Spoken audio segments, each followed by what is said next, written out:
أعوذ بالله من الشيطان الرجيم.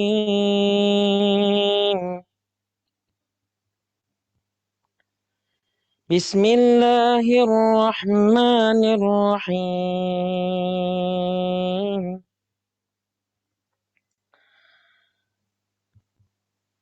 ولقد آتينا لقمان الحكمة أن اشكر لله ومن يشكر فإنما يشكر لنفسه ومن كفر فإن الله غني حميد.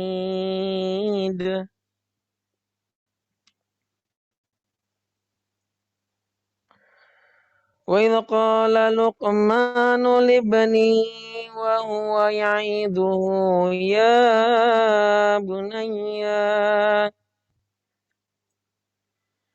يا بني لا تشرك بالله إن الشرك لظلم عظيم.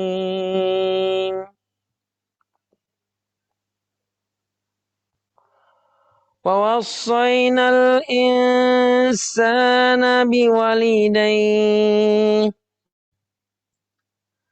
حملته أمه وهنا على وهن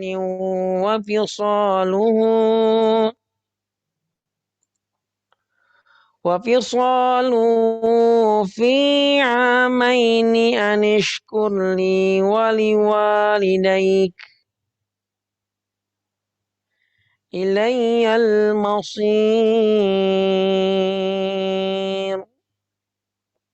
صدق الله العظيم. Assalamualaikum warahmatullahi wabarakatuh. Waalaikumsalam warahmatullahi wabarakatuh. Jazakallah kepada Ustaz Rory. Semoga kita yang mendengarkan dan juga yang membaca senantiasa mendapatkan petunjuk dari Allah Subhanahu wa taala. Alhamdulillah telah hadir di tengah-tengah kita Ustaz Cahyadi Takaryan. Ahlan wa sahlan Ustaz. Selamat bergabung. Ya, alhamdulillah.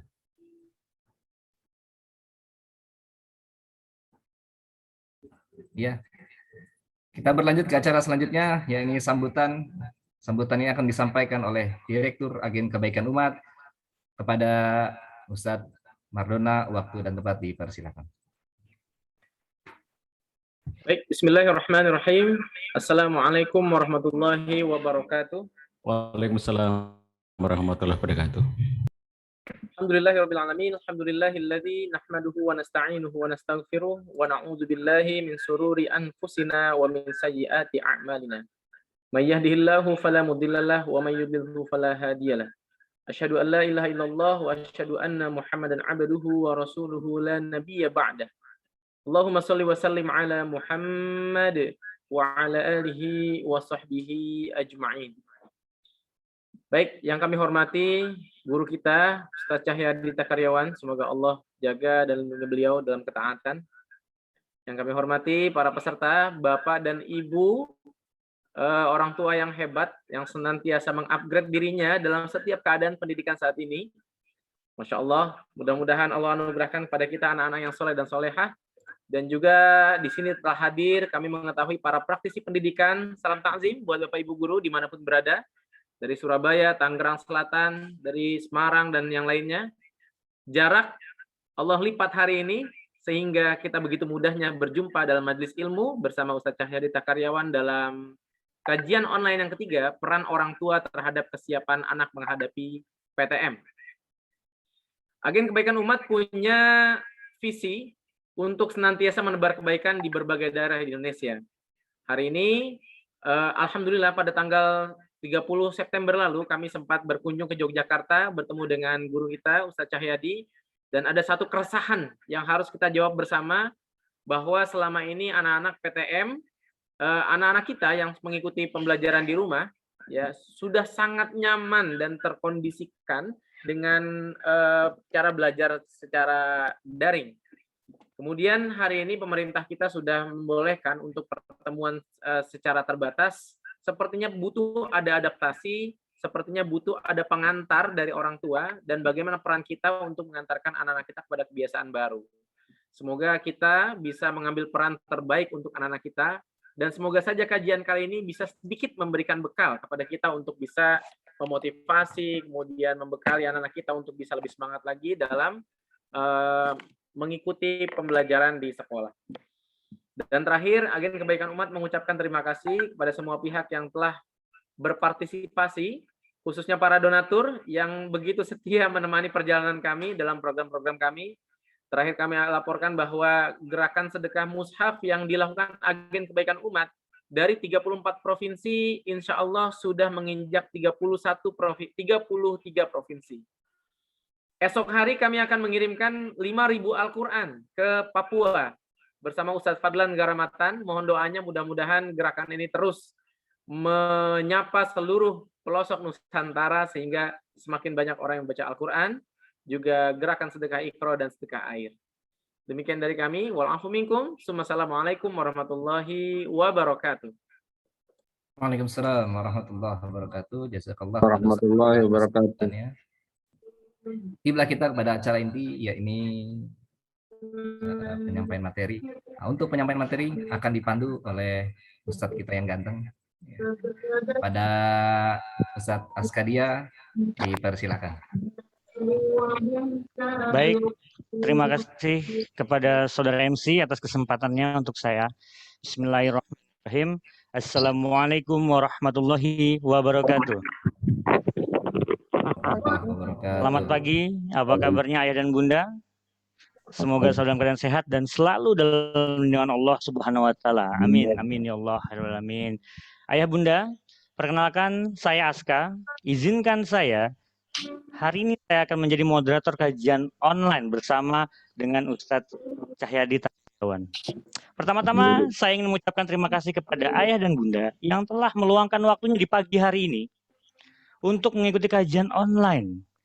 Yang ketiga, bersama Agen Kebaikan Umat, dan insya Allah hari ini kita akan mendengarkan pemaparan dari Ustadz Cahyadi Tayawan dengan tema peran orang tua terhadap kesiapan anak menghadapi pembelajaran tatap muka terbatas. Wah, ini sesuatu yang sekarang sedang kita hadapi bersama ya tentunya ayah bunda ya.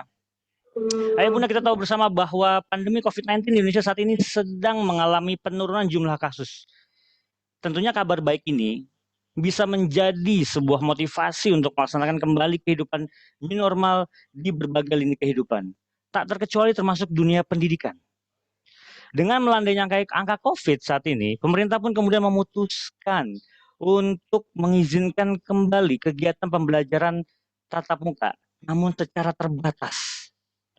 Tentunya sekolah-sekolah yang menyelenggarakan PTMT ini sudah melewati serangkaian prosedur untuk mendapatkan izin penyelenggaraan proses KBM. Pelaksanaan pembelajaran tatap muka terbatas bukanlah sesuatu hal yang mudah sebenarnya untuk ditempuh. Sekolah-sekolah tentunya harus mempersiapkan sarana dan prasarana dengan SOP yang sudah ditentukan oleh pemerintah. Kemudian yang paling penting ayah bunda, bagaimana kita sebagai orang tua di rumah perlu mempersiapkan psikis putra-putri kita dalam menghadapi pembelajaran tatap muka terbuka ini. Terbatas ini, mohon maaf. Di sini, peran orang tua sangat penting untuk mendorong dan memberikan semangat belajar ke anak. Ada anak yang memang semangat untuk berangkat ke sekolah karena sudah lama sekali ingin bertemu dengan gurunya, berinteraksi dengan teman-temannya. Namun, tidak sedikit pula anak-anak yang tetap ingin melanjutkan pembelajaran secara daring di rumah. Karena tadi, mereka sudah nyaman dan juga ada perasaan social awkward di mana anak merasa aneh ya jika bertemu temannya karena sudah lama tidak bersosialisasi. Nah, tentunya ini menjadi perhatian kita bersama bagaimana strategi untuk menumbuhkan motivasi dan semangat kepada anak-anak kita yang memang sudah nyaman berada di rumah untuk siap mengikuti pembelajaran tatap muka terbatas di sekolahnya masing-masing. Untuk itulah ayah bunda, hari ini kita akan mendengarkan pemaparan dari ahlinya langsung terkait bagaimana strategi-strategi serta peran orang tua dalam mempersiapkan anak menghadapi pembelajaran tatap muka terbatas. Ayah bunda yang hebat, hari ini telah hadir bersama kita pakar parenting yang sudah tidak asing lagi bagi kita semua, yaitu Ustadz Cahyadi Takaryawan. Beliau merupakan orang yang sangat fokus dalam menebarkan kebahagiaan dalam lingkungan keluarga. Ayah dan bunda bisa mengikuti aktivitasnya di sosmed beliau, yaitu @cahyadi_takaryawan dan juga websitenya, yaitu ruangkeluarga.id. Ayah dan bunda, izinkan saya untuk menyapa Ustadz Cahyadi Takaryawan. Assalamualaikum Ustadz Cahyadi Takaryawan, apa kabarnya Ustadz? Waalaikumsalam warahmatullahi wabarakatuh. Alhamdulillah khair. Alhamdulillah sehat ya Ustadz ya. Alhamdulillah. Baik Ustadz, semoga Allah selalu memberikan kesehatan kepada Ustadz, agar Ustadz selalu eksis dalam berdakwah serta menebar kebaikan dimanapun Ustadz berada. Amin, amin. Pak Ustadz, pertama-tama saya mewakili agen kebaikan umat ingin mengucapkan terima kasih kepada Ustadz di sela-sela kesibukannya menjadi pembina Wonderful Family Institute dan juga pengasuh pengajian pernak-pernik rumah tangga atau permata. Pak Ustadz masih bisa meluangkan waktunya hari ini untuk bisa berbagi kepada kita semua. Jazakumullah Ustadz. Ayah dan bunda, beliau ini juga aktif sebagai konselor di Jogja Family Center dan menjadi pembimbing kelas menulis online Alineaku. Kebetulan beliau ini juga merupakan seorang penulis buku, ayah dan bunda. Luar biasa ya, Ustadz. Baik, ayah dan bunda, sebentar lagi kita akan mendengarkan paparan materi dari Ustadz Cahyadi Takaryawan. Saya selaku moderator ingin mengingatkan, selama kegiatan diharapkan ayah dan bunda mohon untuk bisa mengaktifkan kameranya dan menonaktifkan mikrofonnya agar acara bisa berjalan dengan tertib. Dan kemudian nanti dalam sesi tanya jawab kami akan buka kolom pertanyaan di 10 menit terakhir. Ya, dalam kajian Ustadz nanti bisa mengisi pertanyaan melalui kolom komentar. Baik, nanti teman-teman atau tim dari agen kebaikan umat yang akan memilih pertanyaan-pertanyaan nanti akan kita bacakan ya bersama. Baik Pak Ustadz, sepertinya kita langsung saja. Sepertinya ayah bunda di rumah sudah tidak sabar ingin mendengarkan pemaparan dari Pak Ustadz. Ya, mungkin kepada Pak Ustadz, waktu dan ruang virtual kami persilahkan. Baik, terima kasih Aska. Bismillahirrahmanirrahim. Assalamualaikum warahmatullahi wabarakatuh. Waalaikumsalam warahmatullahi wabarakatuh. Alhamdulillahirabbil alamin wa bihi nasta'inu ala umuri dunya waddin. Asyhadu alla ilaha illallah wahdahu la syarikalah wa asyhadu anna Muhammadan abduhu ala nabiyina Muhammad wa ala alihi washabihi ajmain wa ba'd.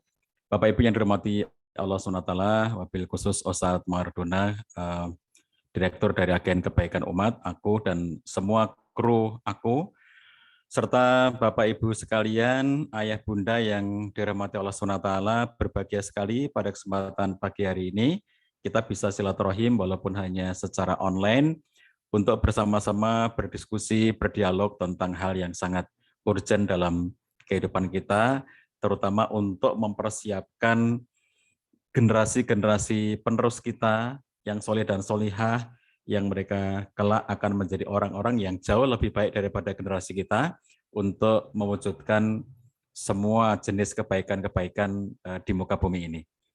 Sahabatku sekalian, ayah bunda yang dirahmati Allah SWT, saya sudah siapkan materi dalam bentuk PowerPoint dan saya minta izin kepada teman-teman untuk saya share sendiri materinya. Saya minta dijadikan co-host ya, biar bisa share screen. Dan materi ini nanti bagi ayah bunda yang mengendakinya boleh diminta ke panitia ya. Anda boleh mendapatkan materi ini, minta kepada panitia, boleh di-share, boleh dibagi untuk berbagai kebaikan-kebaikan. Ayah bunda yang dirahmati Allah SWT, seperti yang tadi telah dihantarkan tentang acara kita kali ini ya, bahwa memang ada situasi-situasi yang kita harus bersikap secara bijak, secara tepat, karena adanya berbagai situasi dan kondisi yang terus-menerus dinamis dan berubah. Nah, salah satu hal pelajaran penting yang kita dapatkan selama pandemi itu adalah kesiapan menghadapi perubahan. Saya merenung ya, sepertinya Allah tidak menghendaki kita semuanya itu terlarut di suasana-suasana yang comfort zone, yang kita itu nyaman dengan satu hal tertentu gitu, yang kemudian kita menjadi tidak dinamis. Allah mengingatkan kita untuk siap dengan berbagai macam perubahan, karena pada dasarnya kehidupan kita itu dibentuk dari perubahan dan perubahan. Kita tahu perubahan itu satu kemestian, tidak mungkin ada sesuatu yang sifatnya itu menetap terus-menerus ya. Ada orang mengatakan semua berubah, yang tetap adalah perubahan itu sendiri. Tapi saya bilang perubahan itu pun berubah gitu. Jadi tidak ada yang tetap gitu, tidak ada ya, kecuali hanya Allah SWT yang dengan segala kondisinya, dengan segala zat yang memang berbeda, tidak bisa dibandingkan dengan makhluk apapun. Tapi semua kehidupan di muka bumi ini akan mengalami perubahan. Kita menanam sesuatu, itu berkembang, bertumbuh, itu berubah artinya. Dari benih, dari biji, tumbuh, mekar, tapi juga nanti layu. Jadi itu perubahan namanya ya. Nah, selama ini kita itu kayak sudah sangat settle ya situasi jiwa kita itu dengan pola-pola yang sudah dikenal dalam proses pendidikan itu. Misalnya pola-pola yang kalau anak sudah 7 tahun kita masukkan SD gitu ya. Kemudian lulus SD kita masukkan SMP. Lulus SMP kita masukkan SMA, lalu kuliah dan seterusnya. Itu kan kemapanan-kemapanan gitu. Jadi orang tua itu dalam tanda petik ya, dengan sangat mudah gitu.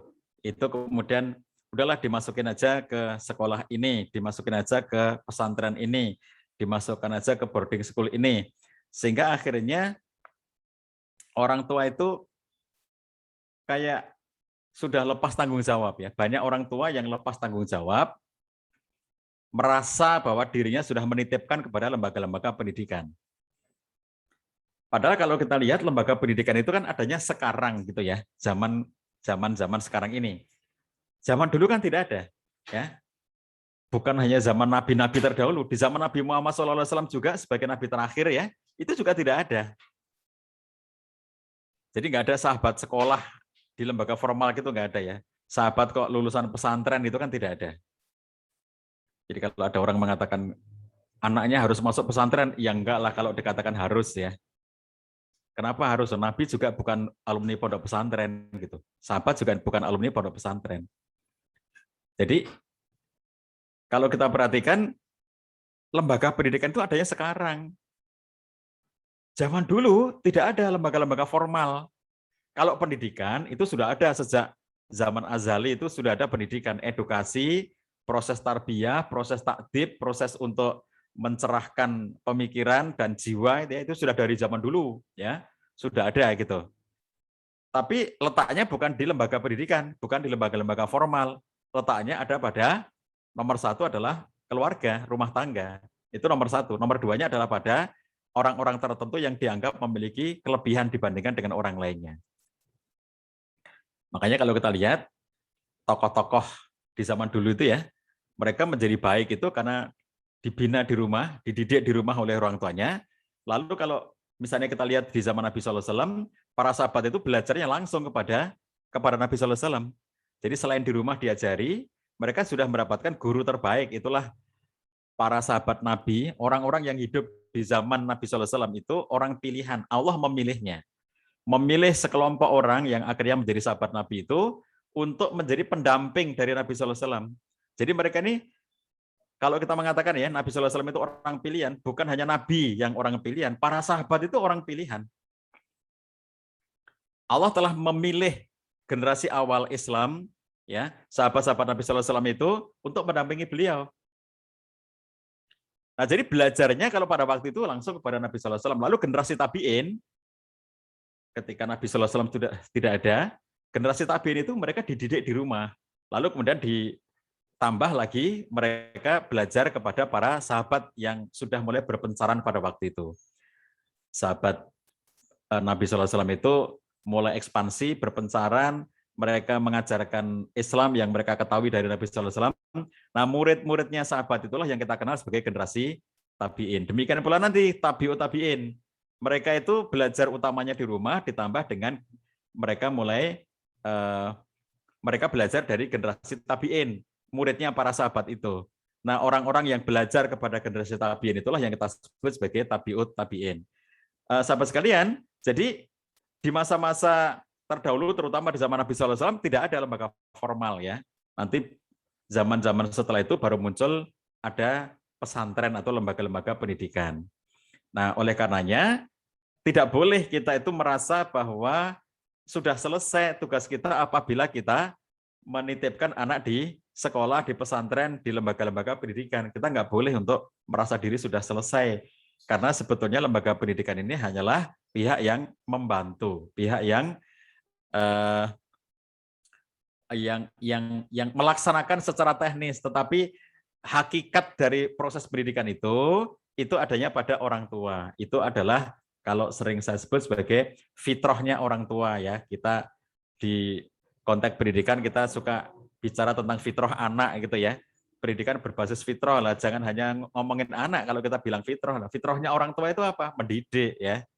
Karena Allah Nabi Sallallahu Alaihi Wasallam mengalamatkan pendidikan itu pada kedua orang tua. Kalau ayatnya Allah memerintahkan ya ayyuhalladzina amanu qu anfusakum wa ahlikum, dirimu dan keluargamu. Anfusakum dulu baru wa ahlikum. Ini prinsip yang dipakai di mana-mana ya dari ayat Quran ini. Misalnya Bapak Ibu naik pesawat, nanti pramugari akan memberi petunjuk penerbangan, keselamatan penerbangan itu. Kalau tekanan udara berkurang dengan tiba-tiba, maka kantong udara itu akan turun ya dari atas itu, dari tempatnya itu. Maka pakailah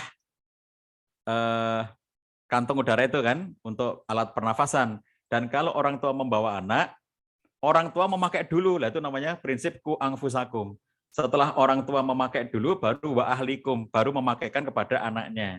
Jadi dalam segala sesuatu ini berlaku ya ayat ini gitu. Sampai dalam hal teknis kayak begitu ini berlaku. Dirimu dulu. Sebab kalau orang tua mikirin anaknya untuk memakaikan tabung nafas itu, nanti kalau malah nggak berhasil karena sangat cepat perubahannya, anaknya nggak diselamatkan, dirinya pun tidak diselamatkan. Dua-duanya nggak selamat. Tapi kalau dia menyelamatkan diri sendiri dulu, dia masih punya kemungkinan untuk menyelamatkan anaknya. Jadi jangan ke anak dulu kalau makaikan tabung pernapasan itu ya, kantong udara itu, tapi kepada diri sendiri, ku anfusakum. Demikian pula dalam konteks mental, moral, ya, adab, nilai, value, itu kewajiban kepada diri sendiri terlebih dahulu. Kalau Umar bin Khattab pernah memesankan kepada masyarakat di zamannya, adibu alimu nisa'akum bisuratin nur. Perintah Umar kepada masyarakat di zaman itu. Ajarkan kepada istrimu pengajaran tentang surat An-Nur. Seakan-akan kita mengatakan kok yang diajari cuma istrinya gitu ya. Tapi kan yang diperintah suaminya. Artinya apa? Ya suami harus belajar dulu dong gimana dia bisa mengajarkan kepada istrinya surat An-Nur kalau dia nggak pernah belajar surat An-Nur. Jadi oleh karenanya kalau kita lihat dalam konteks pertama kali ya pendidikan itu ada pada orang tuanya. Kullu mauludin yuladu ala fitrah fa'abawahu. Alamat ini jelas banget ya, fa'abawahu, kedua orang tuanya. Nabi SAW tidak mengatakan fa'abuhu. Kalau fa'abuhu berarti ayahnya. Atau fa'umuhu. Kalau fa'umuhu berarti ibunya. Tapi fa'abawahu, kedua orang tuanya. Dua-duanya ditunjuk oleh Nabi SAW. Setiap anak lahir dalam keadaan fitrah. Fa'abawahu, maka kedua orang tuanya ayyuhawidanihi, ayyunasironihi, ayyumajisanihi. Au kama qala Nabi SAW. Kedua orang tuanya lah yang menyelewengkan atau menyimpangkan anak itu dari fitrah Islamnya. Maka di sini pertama kali itu ya kita tidak menuntut famadrasatuhu, maka madrasahnya lah, maka sekolahannya lah, maka gurunya lah, tidak. Tapi orang tuanya ya. Jadi kita lihat orang-orang hebat di zaman dulu ya. Kalau para nabi, semua nabi, para rasul, mereka mendapatkan ilmu langsung ya dari Allah SWT dengan wahyu itu. Nah, kalau kita semuanya belajar dari orang-orang lain ya, belajar dari orang-orang yang soleh. Kalau kita lihat para sahabat tadi saya ceritakan belajarnya kepada Nabi SAW. Para tabiin belajarnya kepada generasi sahabat. Tabiut tabiin belajarnya kepada generasi tabiin dan begitu seterusnya. Jadi di masa-masa terdahulu, kalaupun misalnya belum ada lembaga pendidikan ataupun misalnya ada lembaga pendidikan, tetapi kemudian memang sangat terbatas, maka proses pendidikan itu dijalankan di rumah dan dititipkan kepada orang-orang soleh, bukan sebagai lembaga, tapi sebagai pribadi. Seperti kisahnya Imam Malik ketika masih kecil, masih remaja, ibunya berpesan kepada dirinya, pergilah kamu ke kota Madinah, wahai Malik, dan belajarlah kepada Syekh Robi'ah di kota Madinah itu. Dengan pesan, ambillah adab darinya sebelum engkau mengambil ilmu darinya. Ambillah adab. Ini pesan orang tua zaman dulu ya. Jadi nggak cuma bawa anak dititipkan ke sekolah atau ke pesantren, tapi kalau zaman dulu ibunya Imam Malik itu, belajarlah kamu kepada Syekh Robi'ah, berarti itu personal, bukan lembaga, dan ambillah adab darinya, sehingga menurut keyakinan ibunya Imam Malik, Syekh Robi'ah itu seseorang yang patut diambil adabnya. Apa yang dimaksud ambillah adab darinya?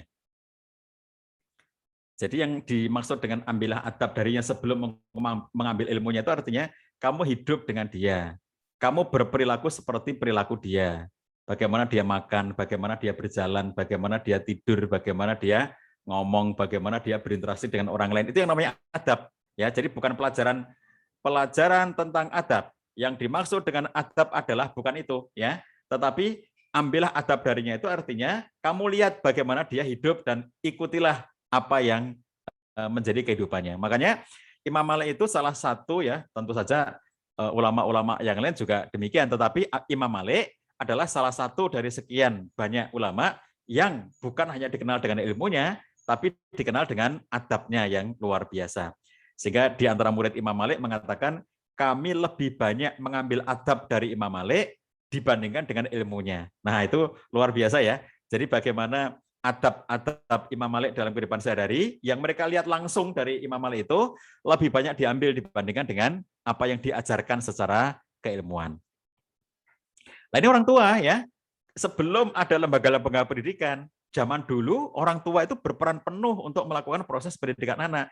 Lalu muncullah zaman kita hidup sekarang ini. Sejak saya lahir sudah mengenal pendidikan, sudah mengenal lembaga-lembaga pendidikan. Sehingga akhirnya orang tua itu berada dalam suasana comfort zone, zona nyaman. Sehingga ngertinya pendidikan itu adalah di sekolah ya.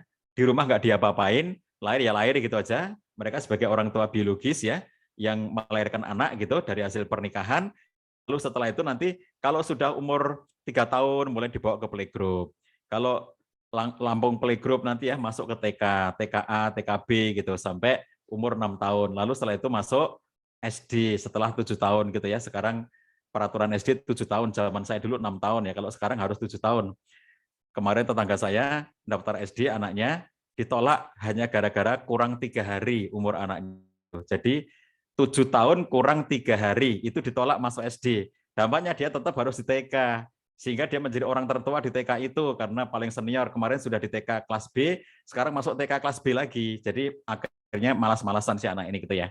Nah, jadi mengenalnya orang tua itu adalah dengan lembaga pendidikan di zaman kita hidup sekarang ini. Kalau sudah menitipkan anaknya di SD, SMP, SMA, apalagi pesantren gitu ya, kita merasa sudah selesai semuanya. Nah, pandemi ini mengingatkan kita, kita ini ternyata sudah memasuki wilayah comfort zone, sudah memasuki wilayah zona nyaman, sehingga kita merasa nggak perlu mendidik apa-apa anak kita karena semuanya sudah selesai di lembaga pendidikan. Akhirnya kemudian pandemi ini mengingatkan kita semuanya, rupa-rupanya ada kewajiban yang harus kita lakukan sebagai orang tua. Inilah perubahan itu ya, perubahan di mana dinamis banget. Jadi awal pandemi, ketika sudah mulai ada tema-tema lockdown pada waktu itu ya 2020, lalu anak-anak kita akhirnya belajar dari rumah. Saya masih ingat awal pandemi, kita semuanya masuk ke rumah gitu ya. Saya akhirnya di rumah dengan anak-anak, semua yang kuliah pulang, semua yang di pesantren pulang, belajar di rumah. Akhirnya kita ngumpul semuanya satu keluarga itu, dan itulah yang terjadi di masyarakat kita secara umum, sama seperti yang saya rasakan. Lalu setelah itu mulai agak mereda, sudah mulai ada kegiatan-kegiatan pembelajaran. Beberapa pesantren meminta dispensasi kepada pemerintah untuk mengadakan kegiatan tatap muka. Pemerintah di beberapa tempat mengizinkan dengan berbagai macam persyaratan. Sepanjang syarat dipenuhi, dibolehkan untuk pesantren itu mengadakan kegiatan pembelajaran tatap muka, sehingga akhirnya beberapa pesantren sudah mulai masuk di saat sekolah-sekolah negeri dan sekolah umum lainnya belum pada masuk. Nah, sekarang ini sudah mulai pembelajaran tatap muka, proses belajar tatap muka secara terbatas, PTMT itu ya. Jadi terbatas itu artinya apa? Dibatasi kapasitasnya, tidak 100% bergantian. Sejak dari 25% atau 50% gitu ya. Kalau tergantung situasi, kondisi, prasarana-sarana sekolah itu, situasi juga kondisi terkendalinya COVID di daerah masing-masing gitu ya. Di daerah-daerah yang semakin terkendali, maka sudah semakin banyak yang bisa dihadirkan. Sekarang ini kalau menurut laporan dari Kemendikbud kurang lebih baru 30% yang bisa melaksanakan proses pembelajaran tatap muka secara terbatas itu. Seluruh Indonesia baru 30%. Nah, ini berarti perubahan lagi ya. Yang kemarin sudah mulai belajar untuk ngajari anaknya di rumah, mendampingi anaknya di rumah, lalu sekarang sudah mulai ada pembelajaran tatap muka meskipun terbatas. Jadi coba bayangkan betapa dinamisnya. Makanya Bapak Ibu kalau pernah belajar tentang ketahanan nasional ya, karena saya pernah belajar di Lemhanas, 9 bulan saya belajar di Lemhanas, Lembaga Ketahanan Nasional, maka Lemhanas itu setiap kali berbicara tentang ketahanan, misalnya ketahanan nasional, ketahanan ekonomi, ketahanan politik, ketahanan keluarga, ketahanan pangan, dan seterusnya.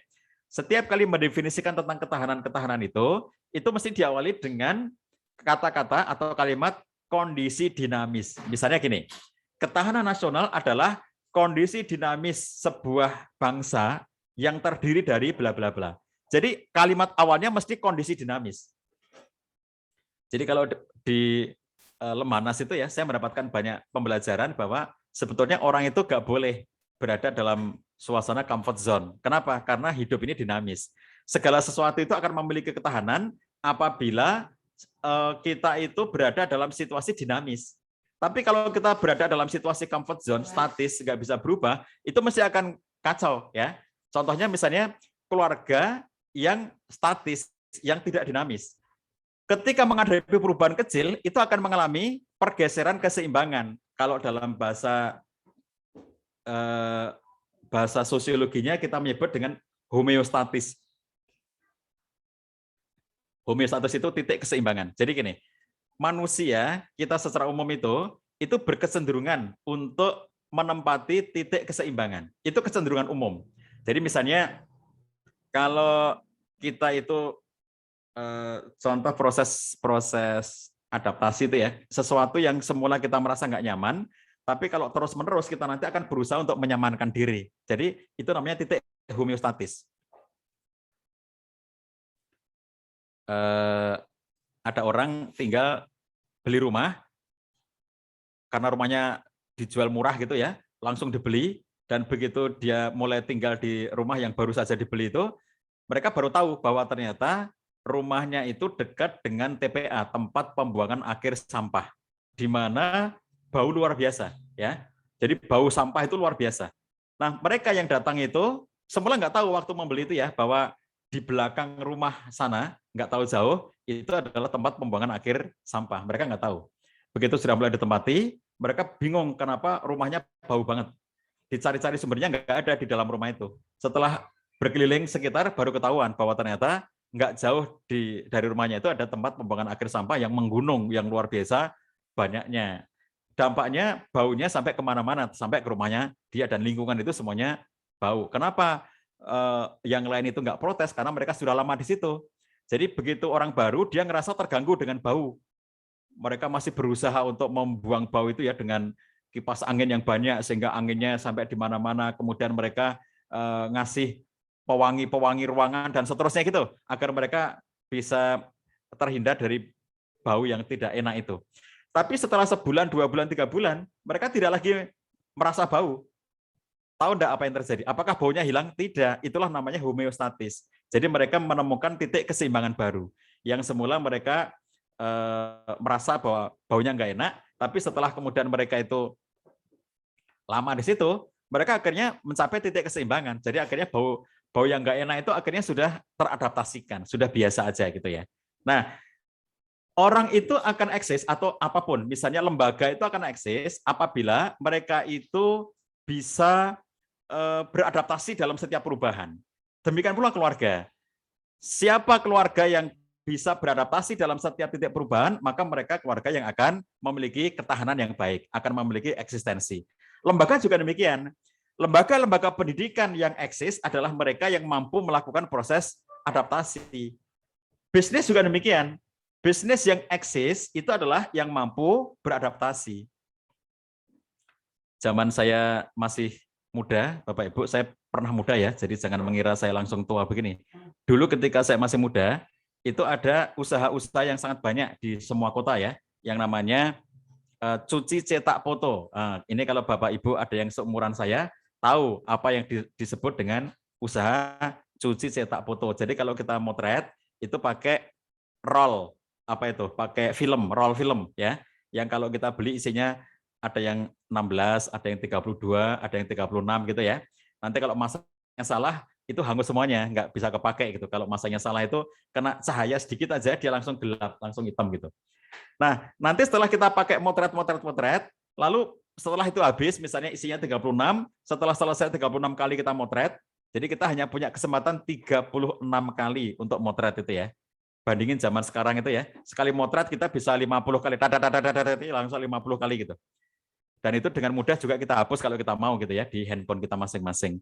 Jadi kalau zaman dulu 36 kali, setelah itu apa? Kita bawa ke tukang cuci film. Jadi akhirnya filmnya itu roll itu kita lepas dari alat kamera, lalu dicuci film di situ. Kemudian setelah proses cuci, apa berikutnya? Cetak ya. Nanti setelah tercuci itu kan roll filmnya akan diberitahukan kepada kita, nih kayak begini hasilnya, kamu pilih yang mana. Karena nanti ini nggak jadi, maksudnya nggak jadi itu nggak ada gambarnya gitu ya, rusak gambarnya. Lalu nanti kita pilih yang ini yang dicetak gitu, berapa cetak dan seterusnya. Nah, usaha-usaha seperti ini sekarang sudah tidak ada karena semuanya sudah beralih ke digital, semuanya sudah foto-foto digital, foto-foto kamera dan seterusnya. Nah, mereka kalau tidak mau beradaptasi pasti akan gulung tikar ya, pasti akan bangkrut, pasti akan tidak lagi bisnis gitu. Tapi ketika mereka menyesuaikan diri dengan perkembangan, mereka pasti akan bisa eksis. Inilah yang disebut dengan daya tahan, ketahanan, yaitu kemampuan untuk beradaptasi dalam setiap perubahan. Baik ini menyangkut pribadi maupun menyangkut keluarga maupun lembaga. Nah, oleh karena itulah Bapak Ibu sekalian, kita diingatkan pada masa pandemi ini bahwa ternyata ada kewajiban-kewajiban yang bisa jadi selama ini kita lalaikan. Kita sebagai orang tua itu ya, lalai mendoakan anaknya, lalai mendidik anaknya, lalai mengkondisikan anaknya. Kita sudah berada dalam wilayah comfort zone, zona nyaman, di mana kita merasa tidak perlu ada yang kita lakukan terhadap anak kita kecuali melahirkannya. Setelah lahir, udah biarin aja, nanti saatnya sekolah disekolahin. Saatnya SD masuk SD, saatnya SMP masuk SMP, gitu doang gitu orang tua itu ya. Nah, ini yang kemudian pandemi ini memberikan pelajaran penting. Ternyata nggak kayak gitu itu loh. Kalian itu selama ini sudah terlalu memasuki wilayah nyaman. Kamu tidak berperan secara baik sebagai orang tua. Bahwa di antara kewajiban orang tua itu adalah mendidik anak-anaknya. Ini hadis-hadis yang tadi saya sampaikan ya. Satunya riwayat Muslim dengan ungkapan kullu insanin ya. Taluduhu ummuhu alal fitrah. Itu yang riwayat Muslim. Sahih. Tapi babnya tetap fa'abawahu. Nah, meskipun di depannya berbeda, bukan kulu mauludin tapi kulu insanin ya, depannya ini kalimatnya berbeda, tapi alamatnya tetap sama. Fa'abawahu, kedua orang tuanya yang menjadi alamat siapa yang harus melakukan proses pendidikan kepada anaknya. Bukan famadrosa tuhu, bukan gurunya lah, bukan sekolahnya lah, bukan pesantrennya lah gitu ya, tapi kedua orang tuanya lah gitu ya. Kemudian kalau hadis yang kedua, kullu mauludin yuladu alal fitrah. Hatta yu'ribu anhu lisanuhu. Fa'abawahu. Nah ini kembali lagi fa'abawahu. Oke. Kita juga mendapatkan arahan dari Nabi SAW, salah da'awat mustajabat la syakka fihin. 3 doa mustajab yang tidak diragukan lagi kemustajabannya, tidak diragukan lagi tentang terpenuhinya doa itu, yaitu dakwatul walid, doanya orang tua, itu nomor 1 ya. Jadi ada 3 doa di sini, nanti dalam hadis yang lainnya ada 3 tapi dengan redaksi yang berbeda. Kalau yang dalam hadis yang ini, yang riwayat Abu Daud dan Ibnu Majah serta Tirmidzi, 3 itu nomor 1 adalah dakwatul walid, doa orang tua, kemudian dakwatul musafir, orang yang sedang bepergian, dan dakwatul mazlum, doa orang yang terdolimi. Nanti di hadis yang lainnya ada 3 doa juga yang tetapi berbeda. Jadi ada beberapa teks ya yang menunjukkan bahwa ada beberapa posisi atau kondisi yang doa kita itu lebih mustajab dibandingkan dengan kondisi yang lainnya. Misalnya dalam hal ini yang terkait dengan tema kita adalah dakwatul walid, yaitu ya ini doanya orang tua. Kalau di sini dikatakan dakwatul walid, itu artinya orang tua yang mendoakan anak ya. Jadi orang tua yang mendoakan anak itu adalah doa yang mustajab.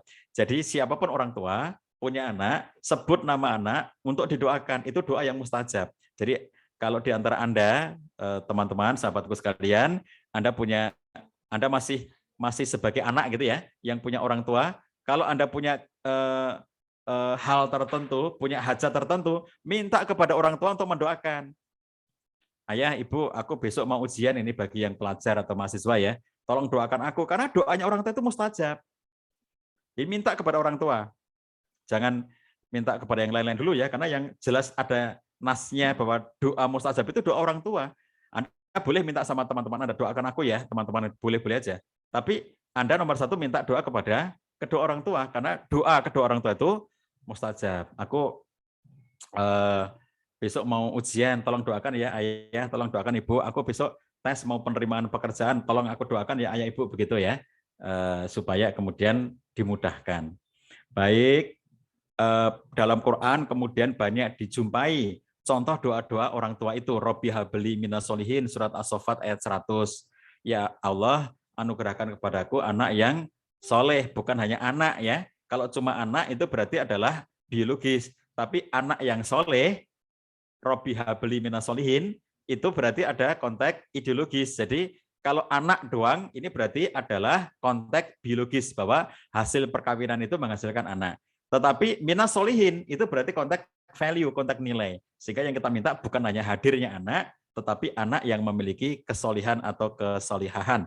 Dalam Ali Imran ayat 38 doanya Nabi Zakaria, Robbi habli min ladunka dzurriyyatan thayyibah innaka sami'ud du'a. Sama ya, ini juga anak yang disebut dengan dzurriyyah thayyibah. Bukan saja dzurriyah. Kalau dzurriyah itu berarti proses biologis, tapi thayyibah itu ideologis, yaitu faktor value atau nilai. Demikian pula doa ibadur rahman surat Al-Furqan 74. Rabbana hablana min azwajina wa dzurriyyatina qurrata a'yun waj'alna lil muttaqina imama.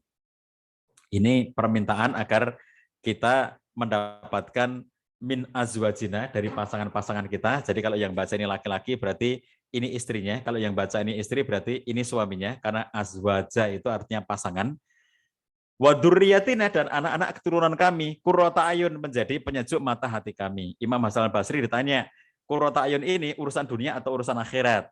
Kata Imam Hasan al-Basri, ini urusan dunia. Kenapa urusan dunia? Karena kata beliau, tidak ada yang lebih menyejukkan mata hati orang mukmin selama hidup di dunia kecuali ketika menyaksikan pasangannya dan anak-anaknya tumbuh dalam keimanan dan ketaatan kepada Allah SWT. Yang membahagiakan orang tua itu apa? Kalau ngelihat anak-anaknya tumbuh dalam keimanan dan ketaatan pada Allah SWT.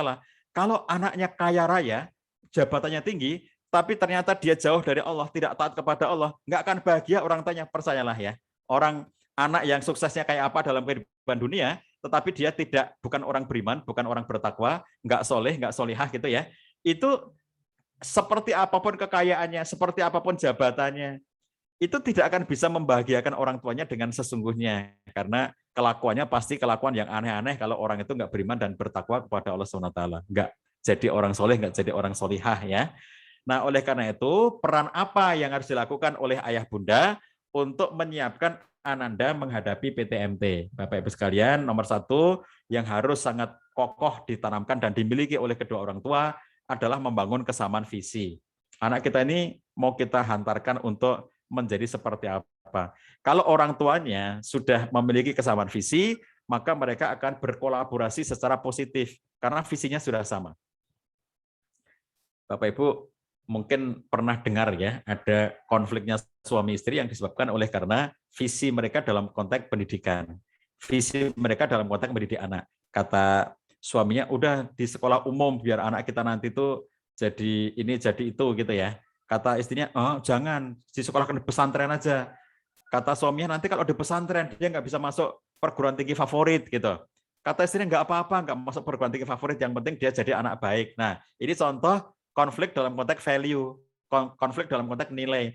Ayahnya misalnya menghendaki anaknya, anakku nanti itu jadi setelah sekolah itu masuk perguruan tinggi favorit, lalu dia jadi sarjana S1, lalu jadi master S2, lalu jadi doktor di bidangnya S3, misalnya gitu ya. Jadi dia nanti akan sukses kalau dia sudah belajar S3. Orang tua sering bilang begini, ini saya dengar kayak begini ini sejak saya masih SMA ya, itu ayah saya sudah sering ngomong kayak begini. Dan ternyata di zaman sekarang juga masih ada orang tua ngomong kayak begitu tuh. Kalau dulu ayah saya bilang begini, zaman sekarang itu kompetisinya itu luar biasa. Kalau kamu itu cuma lulusan SMA, kamu nanti nggak bisa kerja. Jadi orientasinya apa? Kerja, ya. Jadi kamu harus S1 gitu, karena sekarang itu minimal harus S1. Kamu nanti kalau nggak S1, kamu nanti nggak bisa kerja. Orientasinya cuma kerja gitu. Makanya orang tua saya itu termasuk yang sedih gitu ketika saya itu setelah lulus S1 bukan diterima, tetapi dipanggil ya, ada panggilan kerja di berbagai instansi, itu saya tidak berangkat karena orang tua saya membayangkan anaknya nanti jadi pegawai negeri gitu ya, karena ayah pegawai negeri, ibu pegawai negeri, paman, Pak D, Bude, Bule semuanya pegawai negeri, kakak-kakak saya pegawai negeri. Jadi orang tua saya berharap saya pegawai negeri, tapi begitu beberapa instansi pemerintah itu menunjuk saya gitu ya. Waktu itu nggak ada pendaftaran, tapi zero growth. Zero growth itu 10 diisi, 10 diisi gitu. Jadi bukan pendaftaran massal kayak sekarang. Jadi ada posisi kosong, saya lulus S1, dekan saya memberikan surat panggilan itu ke saya. Saya ini fakultas kita dapat kuota untuk memberikan nama untuk mengisi kekosongan di satu pos gitu ya. Kamu aja yang berangkat, kata Pak Dekan. Terus dikasih suratnya itu, surat panggilan itu dikasih. Kalau kamu berangkat, kamu nanti langsung masuk. Jadi nggak pakai tes, karena itu rekomendasi. Nah, saya pulang ke rumah, saya tunjukkan ke ayah ibu saya. Ayah, ibu, kalau saya berangkat, maka saya akan jadi pegawai negeri. Jadi cita-cita Bapak Ibu untuk menjadikan saya pegawai negeri sudah tercapai sekarang. Karena ini suratnya saya tunjukkan, saya kasihkan. Ini Bapak Ibu aja yang bawa surat ini gitu. Tapi saya minta maaf, saya tidak bisa berangkat. Kenapa? Bapak Ibu saya kaget. Gitu. Kenapa? Karena saya nggak mau jadi pegawai negeri. Jadi hari berikutnya saya bilang sama dekan, Pak Dekan, saya minta maaf, saya nggak bisa berangkat. Saya dengan berbagai alasan bla bla bla. Terus berapa bulan kemudian, kira-kira 3 bulan kemudian, saya dipanggil lagi sama Pak Dekan. Padahal saya sudah lulus. Artinya saya sudah nggak di kampus itu lagi. Saya dipanggil lagi. Saya ini ada lagi nih, dari instansi yang berbeda, mungkin kamu tertarik. Ini juga kalau kamu berangkat, kamu langsung keterima dan pegawai negeri. Untuk kedua kalinya saya pulang ke rumah. Saya bilang sama ayah ibu saya, Bapak Ibu, cita-cita Bapak Ibu untuk menjadikan saya pegawai negeri tercapai untuk kedua kalinya. Ini suratnya. Kalau saya berangkat, saya pegawai negeri. Tapi lagi-lagi saya minta maaf bahwa saya nggak bisa jadi pegawai negeri. Jadi akhirnya kemudian untuk kedua kalinya mereka kecewa dengan saya. Karena saya nggak mau jadi pegawai negeri gitu. Maunya mereka saya pegawai negeri dan saya nggak mau.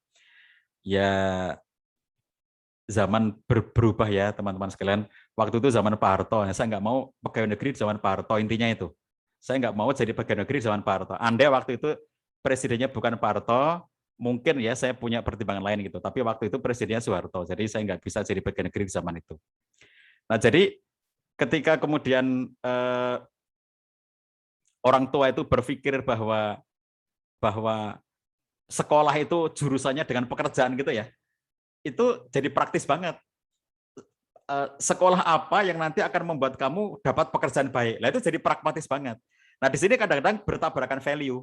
Istrinya misalnya ya, ini ya kadang yang pengen agama suaminya, kadang yang pengen agama istrinya. Misalnya kalau dalam satu contoh, sang ayah pokoknya dia jadi anak sukses di masa depan, bekerja di menjadi pegawai negeri atau menjadi seorang yang profesional dan seterusnya. Jadi harus masuk ke sekolah-sekolah favorit, lalu nanti masuk ke perguruan tinggi favorit, lalu kemudian mereka nanti akan menjadi orang yang sukses di situ. Tapi kata istrinya misalnya, enggak, yang penting dia menjadi anak soleh dan solihah.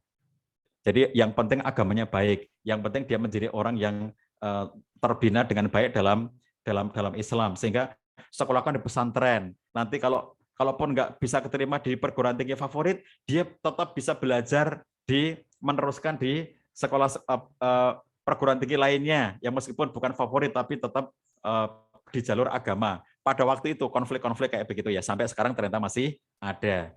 Nah, jadi bangun dulu kesamaan visinya, anak kita mau seperti apa. Ini yang nanti akan menjadi cara untuk kompaknya dalam mendidik anak-anak kita. Lalu di antara hal penting ya Bapak-Bapak sekalian, anak kita itu sebetulnya mereka akan baik-baik saja ya, di masa apapun. Mereka akan baik-baik saja. Sepanjang orang tuanya baik-baik saja. Jadi, ciptakan suasana yang baik-baik saja. Ini termasuk ayah bunda yang single parent ya. Jangan khawatir dengan single parent. Anak Anda itu baik-baik saja meskipun Anda single parent. Sepanjang Anda baik-baik saja. Jadi, kalau dalam realitasnya, ya kita itu ngelihat ada sebagian di antara kita yang memang masih utuh sebagai suami istri, ada di antara kita yang harus mendidik anaknya sendiri atas alasan apapun. Jadi, atas alasan apapun, kita semuanya bisa menghantarkan anak kita itu menjadi baik-baik saja, sepanjang orang tua yang mendampinginya baik-baik saja. Mereka itu menjadi tidak baik kalau orang tuanya tidak baik. Misalnya, ayah bunda yang selalu konflik. Jadi kalau ayah bundanya selalu konflik, itu mengapa sebagian psikolog mengatakan berpisah itu lebih baik daripada kalau mereka konflik terus. Karena kalau mereka konflik terus, anaknya ngelihat konfliknya orang tua. Suasana yang ditangkap oleh anak adalah suasana yang tidak menyenangkan. Jadi, kata Elizabeth Harlock, ini sahabat sekalian yang belajar psikologi atau belajar pendidikan masih akan ketemu dengan nama ini ya, karena ini nama yang penting dalam teori-teori psikologi maupun teori-teori pendidikan. Elizabeth Harlock mengatakan, anak yang tumbuh kembang dalam suasana keluarga yang minim konflik, mereka nanti akan muncul sebagai anak yang juga minim konflik di masa dewasanya. Tapi anak-anak yang muncul dari keluarga yang penuh konflik, mereka akan hadir sebagai anak yang juga penuh konflik di masa dewasanya. Jadi suasana ini. Jadi entah Anda sebagai pasangan yang utuh ataupun sebagai single parent, pastikan mampu menciptakan suasana yang kondusif bagi anak-anak. Jadi kalau suasananya tenang, nyaman, bahagia. Jadi misalnya gini, seorang ibu single parent, anaknya ngelihat ibunya tuh happy gitu. Kalau ibunya happy, anak-anak juga baik-baik saja. Yang bikin masalah apa? Sudah single parent, lalu stres ibunya, depresi, atau dia ikut ayahnya, stres ayahnya, gara-gara ditinggal sama istrinya. Saya menemukan contoh kasus seorang suami yang istrinya itu melarikan diri dengan laki-laki lain dan meninggalkan anak-anaknya. 2 anaknya ditinggal gitu aja, nggak pamit sama suaminya, namanya melarikan diri ya, jadi nggak ada pamitnya gitu. Lalu kemudian istrinya itu nikah sama orang lain, padahal belum cerai dari suaminya. Jadi sang suami itu ketinggalan 2 anak yang masih kecil yang ditinggalkan oleh ibunya yang jatuh cinta dengan laki-laki lain itu. Nah, saya bilang sama si suami itu, anak-anak Anda ini akan baik-baik saja kalau Anda baik-baik saja. Jadi kalau orang tua yang mendampingi anak itu baik-baik saja. Kalau Anda itu stres, Anda depresi, anak Anda pasti jadi korban. Tapi kalau meskipun dia nggak punya ibu di samping Anda, dia nggak punya ibu, tetapi sepanjang Anda yang mengasuhnya itu Anda baik, bahagia, anak-anak ngelihat ayahku tenang, ayahku bahagia, mereka akan baik-baik saja. Coba sekarang dalam suasana pandemi. Suasana pandemi bahkan yang seandainya jauh lebih mengerikan daripada pandemi ini, anak-anak itu akan baik-baik saja. Sepanjang ngelihat orang tuanya baik-baik saja di masa pandemi ini. Jadi Bapak Ibu, bayangkan begini, ini kalau Stephen R. Covey itu membayangkan, menggambarkan suami istri itu seperti pilot dan kopilot. Bayangkan kalau pilot dan kopilotnya itu mabuk. Bapak Ibu pernah dengar ada pilot mabuk ya. Jadi dulu sebelum masa pandemi itu terkenal banget nih, viral ya kejadiannya. Pesawat sudah mau berangkat, penumpang sudah sudah duduk semuanya, duduk semuanya di tempat duduknya masing-masing, sudah siap berangkat gitu. Tapi begitu pilot ini ngomong, memberikan announcement kepada sambutan ya kepada penumpang itu, Bapak Ibu, kita akan bla bla bla, tapi ngomongnya ngaco banget. Jadi itu nggak patut pilot ngomong kayak begitu ya di kokpitnya dan menyampaikan melalui mic gitu sehingga semua penumpang itu dengar gitu. Semua penumpang mengatakan ini pilotnya mesti mabuk gitu. Jadi akhirnya penumpang itu gebrak pintu kokpit itu ya, gedor pintu kokpit, maksa buka dan benar menjumpai pilot itu dalam situasi teler, mabuk dia itu. Jadi mabuk tapi mau menerbangkan pesawat. Kebayang nggak itu kayak apa ngerinya penumpang itu kalau pilotnya mabuk gitu ya. Jadi pernah ada di Indonesia ini peristiwa bahwa seorang pilot itu dipaksa turun oleh penumpangnya karena penumpangnya nggak mau kalau pilotnya mabuk gitu kan, mengerikan sekali kan. Jadi kalau kita perhatikan orang tua itu ya, kalau orang tuanya itu ya ini bukan mabuk minuman keras kalau dalam contoh ini ya, orang tuanya itu stres, orang tuanya depresi, orang tuanya berantem. Lah gimana menyuruh anaknya, kamu harus bisa belajar dengan tenang, kamu harus bisa mengikuti pembelajaran online, kamu harus bisa mengikuti pembelajaran tatap muka terbatas dan seterusnya. Bagaimana anak akan bisa nyaman ya ketika dia melihat orang tuanya saja nggak nyaman. Jadi anak kita meskipun belajarnya daring atau nggak daring, apakah belajarnya di rumah atau di sekolah, apakah tatap mukanya penuh atau terbatas, apakah online penuh atau gabungan antara online dengan offline, apapun itu, anak-anak kita itu akan baik-baik saja. Kalau ngelihat orang tuanya juga baik-baik saja. Saya sedih ya ngelihat video-video beredar tentang pembelajaran online di rumah yang di video sendiri oleh orang tuanya.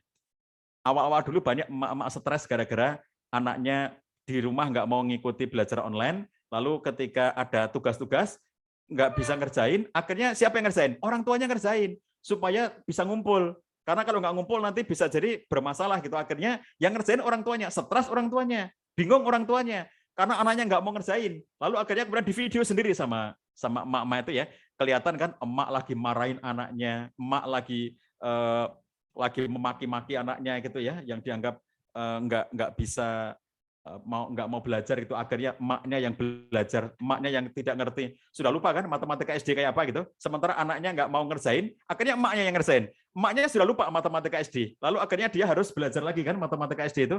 Jadi banyak orang tua yang akhirnya menciptakan suasana horor di rumahnya sendiri. Bagaimana coba anaknya akan disuruh baik-baik saja kalau orang tuanya menciptakan suasana yang tidak baik-baik saja. Jadi Bapak Ibu kalau dapat video-video kayak begitu jangan di-share ya.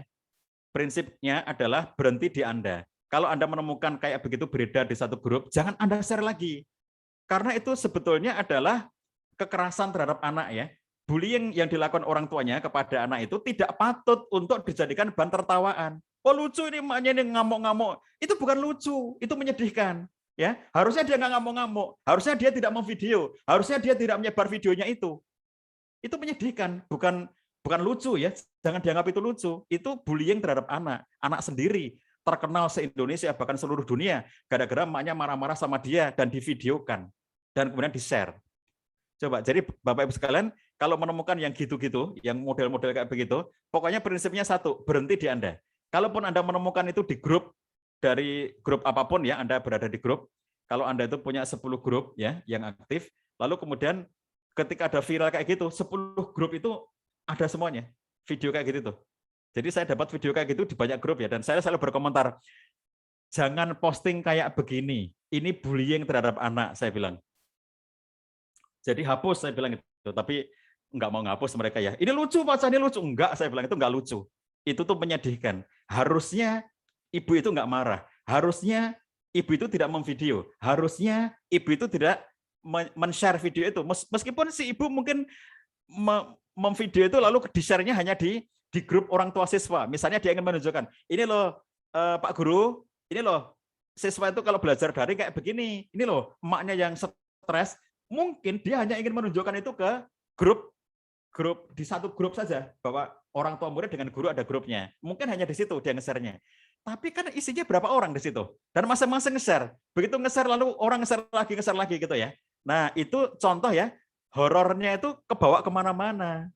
Jadi yang gitu-gitu jangan ada anak kecil dijadikan bullying ya. Jangankan anak kecil, orang tua juga nggak boleh. Orang dewasa ya orang tua juga nggak boleh dibully. Tapi maksud saya kalau anak kecil itu tambah-tambah lagi gitu loh. Sadar nggak bahwa itu bullying pada anak-anak?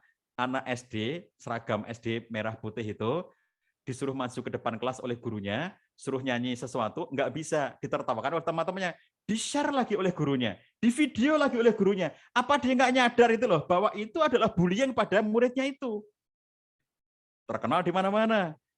Share-sharean kayak begitu ya, sampai akhirnya kemudian kasihan tuh anaknya itu ya, nyanyi di depan nggak bisa itu, terus diketawain sama teman-temannya gitu. Terus ada lagi yang Pancasila nggak bisa kan? Pancasila. Satu, ketuhanan yang Maha Esa, kehutanan yang Maha Esa. Ulangi, ketuhanan yang Maha Esa, kehutanan yang Maha Esa. Itu sempat viral di zamannya kan? Beredar di mana-mana dari Sabang sampai Merauke. Itu kan bullying kepada anak, dan kita merasa itu lucu. Orang tua menganggap lucu, di-share kemana-mana, padahal itu bullying kepada anak.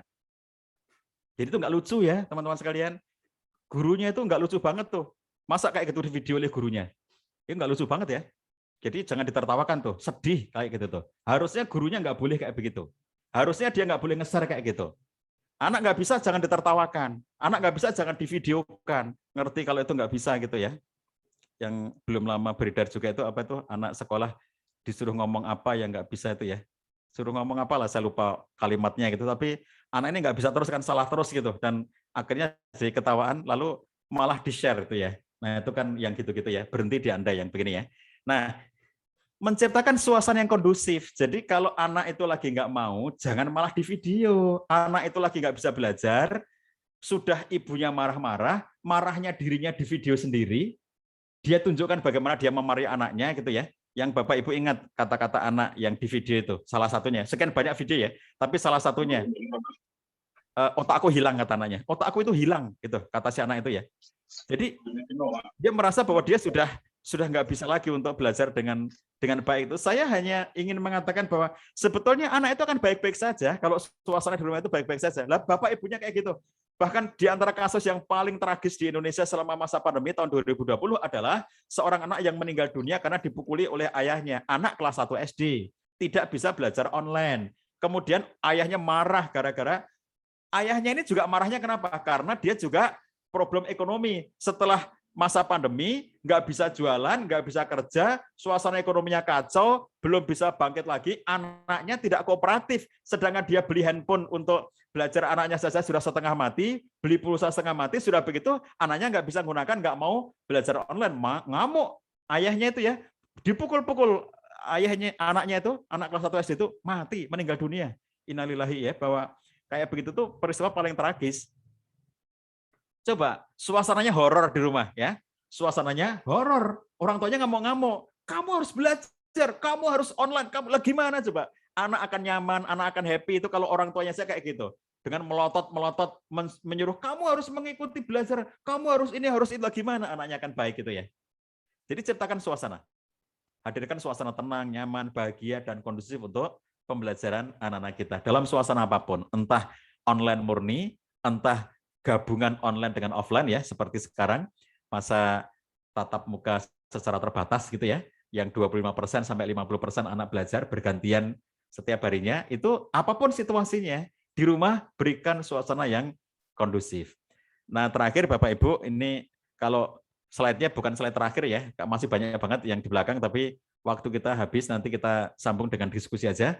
Materi yang lainnya nanti Bapak Ibu bisa baca-baca sendiri ya, silakan diminta materi PowerPoint-nya kepada panitia. Ayah bunda harus menciptakan kedekatan ya kepada anak-anak kita. Jadi kedekatan inilah yang akan bisa lebih menjamin bahwa anak kita itu kooperatif. Jadi begini, Bapak Ibu sekalian, kadang orang bertanya, mengapa ayahnya soleh, ibunya solihah, tidak bisa menjamin anak-anak yang mereka akan soleh dan solihah. Jadi mungkin Bapak Ibu menyaksikan ya, ada fenomena, bapaknya baik, ibunya baik, tapi anaknya nakal semuanya. Kenapa bisa demikian? Karena soleh dan solihah itu tidak menurun dengan sendirinya. Dia tidak akan menurun dengan sendirinya gitu, nggak bisa. Bahkan bisa jadi kesolihan orang tuanya itu akan dimusuhi oleh anaknya. apa yang membuat kesolehan orang tuanya itu bisa diikuti oleh anaknya adalah karena kedekatan, ya, kedekatan. Jadi Bapak Ibu sekalian, kalau orang tuanya dekat dengan anak, ya, maka hal-hal yang ingin diciptakan pada anak ini akan lebih mudah untuk dikomunikasikan. Tapi kalau orang tua tidak dekat dengan anak, ngomong aja nggak bisa kok. Coba kamu ngomong sama anak sana, kata suaminya kepada istrinya, ibu aja yang ngomong, bilang sama anak itu biar dia tidak main gadget terus, biar dia itu biar dia itu belajar, nggak cuma main gadget doang, gitu ya. Istrinya bilang, itu kan anak laki-laki, harusnya bapak yang ngomong sama dia. Kalau anak perempuan aku yang ngomong, kalau anak laki-laki bapak yang ngomong. Istrinya juga nggak bisa ngomong sama anaknya. Terus ayahnya, enggak lah, kamu kan ibu kan yang harus lebih dekat dengan anaknya, kamu aja, kata suaminya. Jadi ada orang tua yang nggak bisa dekat dengan anaknya. Jadi untuk ngomong aja nggak bisa. Nah, oleh karena itulah, ayah bunda sekalian, bangun kedekatan. Kalau anak sudah remaja, maka dekat itu ada rumusnya, ya. Kalau dia sudah remaja, dekat itu ada rumusnya. Jadi nggak hanya soleh dan solihah, karena itu soleh-soleh itu kayak modal dasar, tapi untuk membuat anak kita menjadi baik, itu ada formula berikutnya, yaitu dekat. Dekat itu D-E-K-A-T. D, dengarkan, E, endapkan, K, komunikasikan, A, arahkan, T, tegaskan. Jadi kalau anak remaja kita itu ngomong, dengarkan. Nah, problem orang tua nggak mau dengerin. Jadi begitu anak ngomong, orang tuanya menyepelekan, itu menyakitkan bagi anak remaja. Yang kedua, endapkan. Kalau anak itu ngomong itu belum rampung itu ya, kadang-kadang sudah diputus. Ada orang tua cerita begini, Pak Cah, anak saya itu cerita tentang cowok katanya gitu. Anaknya perempuan SMP, dia cerita tentang cowok yang ganteng gitu. Lalu setiap kali pulang ke rumah, dia mesti cerita tentang cowok yang ganteng itu.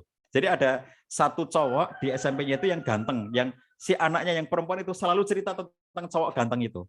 Nah, si ibu ini ngerasa, kok anakku baru kelas 1 SMP kak sudah ngomong cowok-cowok kayak begitu. Jadi anak ini sering dimarahi oleh ibunya gara-gara cerita tentang cowok ganteng. Lah saya bilang sama ibunya, kenapa dimarahi? Jadi harusnya setelah Anda dengarkan itu Anda endapkan. Diendapkan dulu lah, belum diendapkan, belum ngerti apa yang terjadi, kok malah langsung dimarah-marahin. Kamu nggak boleh pacaran, kamu masih kecil nggak boleh pacaran. Lah yang pacaran siapa, Bang? Dia cuma cerita tentang cowok ganteng. Nah itu endapkan, lalu komunikasikan, tanyakan kepada dirinya. Nah itu siapa sih cowok ganteng yang kamu masukkan? Gantengnya kayak apa sih?